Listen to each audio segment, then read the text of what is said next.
ചില മതവിഭാഗങ്ങൾക്കു മാത്രം ന്യൂനപക്ഷ ആനുകൂല്യങ്ങൾ വിവേചനപരമായി നൽകുന്നത് ഒഴിവാക്കണമെന്നതുൾപ്പെടെയുള്ള ക്രൈസ്തവ സമൂഹത്തിന്റെ തിരഞ്ഞെടുപ്പ് നിർദ്ദേശങ്ങളടങ്ങിയ ഇലക്ഷൻ മാനിഫെസ്റ്റോ പുറത്തിറക്കി. തൃശൂർ അതിരൂപതയുടെ നേതൃത്വത്തിലാണ് ഇലക്ഷൻ മാനിഫെസ്റ്റോ 2021 പുറത്തിറക്കിയിരിക്കുന്നത്.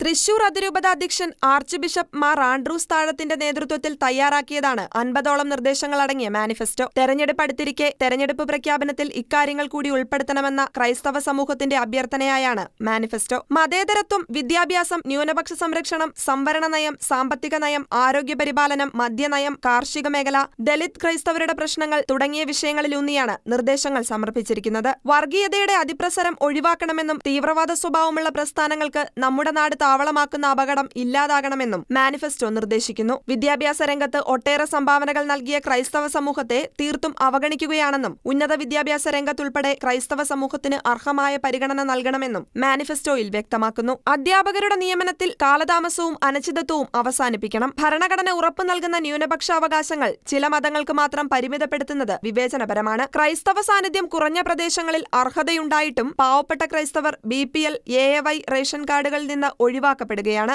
ഇതിന് പരിഹാരം കാണണം. സംവരണ വിഭാഗത്തിൽപ്പെട്ടവരുടെ അവകാശങ്ങൾ നഷ്ടപ്പെടുത്താതെ തന്നെ സംവരണേതര വിഭാഗത്തിൽപ്പെട്ട സാമ്പത്തിക പിന്നോക്കാവസ്ഥയിലുള്ളവർക്ക് ആനുകൂല്യങ്ങൾ ഉറപ്പാക്കണം. ന്യൂനപക്ഷ ക്ഷേമ വകുപ്പിന്റെ പദ്ധതികളിൽ വ്യാപകമായ വിവേചനമാണുള്ളത്. ന്യൂനപക്ഷ ക്ഷേമ വകുപ്പ് മുഖ്യമന്ത്രി നേരിട്ട് കൈകാര്യം ചെയ്യണം. സംസ്ഥാനത്തെ 70% വരുന്ന അനാഥ മന്ദിരങ്ങളും അഗതി മന്ദിരങ്ങളും നടത്തുന്നത് ക്രൈസ്തവ സഭകളാണ്. എന്നാൽ ഓർഫനേജ് കൺട്രോൾ ബോർഡ് രൂപീകൃതമായതിനു ശേഷം 11 തവണകളിൽ 10 തവണയും മുസ്ലിം സഹോദരങ്ങളാണ് ചെയർപേഴ്സണായി ഇരുന്നതെന്നത് വിവേചനപരമാണ്. മദ്യപാന വിപ്ലവത്തിനെ അകറ്റാനായി സമ്പൂർണ്ണ ലഹരി വിമുക്ത യജ്ഞം നടത്തണം. വന്യമൃഗ സംരക്ഷണത്തിന്റെയും പരിസ്ഥിതി ലോല പ്രദേശത്തിന്റെയും പേരിൽ അനേകം കർഷകർ കൃഷി ഉപേക്ഷിച്ച് നാടുവിടേണ്ട അവസ്ഥയിലാണ്. കാർഷിക പ്രതിസന്ധിക്ക് ഉടനടി പരിഹാരം കാണണം. പരിവർത്തിത ക്രൈസ്തവ വികസന കോർപ്പറേഷന്റെ പ്രവർത്തനം ഊർജിതമാക്കണം. മറ്റു മതവിഭാഗങ്ങൾക്കില്ലാത്ത ശ്മശാന നിയമങ്ങൾ ക്രൈസ്തവർക്കായി ഏർപ്പെടുത്തി സെമിത്തേരികൾ നിഷേധിക്കപ്പെടുന്ന അവസ്ഥയ്ക്ക് മാറ്റം വരണമെന്നും മാനിഫെസ്റ്റോയിൽ നിർദ്ദേശിക്കുന്നു. ഷെക്കേന ന്യൂസ് ബ്യൂറോ, തൃശൂർ.